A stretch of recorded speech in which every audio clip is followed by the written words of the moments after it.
Hello friends, আজ আমি বানিয়ে ফেলেছি তালের আরেক ধরনের পিঠের রেসিপি। সেটা হলো তালের সরু চাকুলি পিঠে। এক প্রকার অসাধ্য সাধন এই পিঠে বানানো। ঠিকঠাক টেকনিক জানা না থাকলে কোনোভাবেই এই পিঠে তোলা সম্ভব নয়। এর আগের ভিডিওতে আমি দেখিয়েছি কিভাবে তাল থেকে এই মণ্ডগুলো আপনি বার করে নেবেন। তারপরে ওই মণ্ডটাকে ভালো করে ফুটিয়ে নিতে হবে।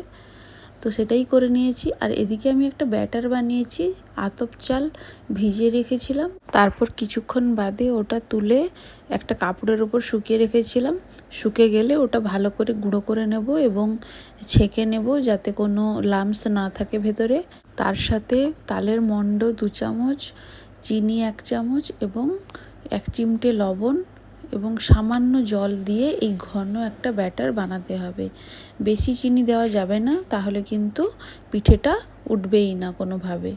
তো এইভাবে একটা বেশি পাতলাও না এবং বেশি ঘনও না একটা ব্যাটার বানিয়ে নেব। তারপরে একটা ফ্রাইং প্যানে হালকা তেল একটু ঘষে দিয়ে তার উপরে ওই ব্যাটারটা অল্প করে দিয়ে দেব এবং ভালো করে ওটাকে ছড়িয়ে নেব প্যানটা এদিক ওদিক ঘুরিয়ে। তারপর একটা ওপরে ঢাকা দিয়ে দেব 2-3 মিনিটের জন্য, যাতে ভালোভাবে সেদ্ধ হয়ে যায় পিঠাটা। তো এই দেখুন কিভাবে পিঠেটার কালার এসছে, একটা হলুদ তালের কালার এসছে এবং এইভাবে একটু ফেটে ফেটে ফেটে ফেটে যায় ওপরে। তো আমার পিঠে রেডি হয়ে গেছে। তো এইভাবে চারিদিকটা একটুখানি সামান্য তুলে নিয়ে আমরা এইভাবে উল্টে দেব যাতে না ছিঁড়ে যায়। তো এইভাবে একদম পাতলা পাতলা কাগজের মতো আপনারাও তৈরি করতে পারেন। এই সরু চাকুলি খেতে তো খুবই অসাধারণ এবং একদম মুখে দিলেই মিলিয়ে যায়।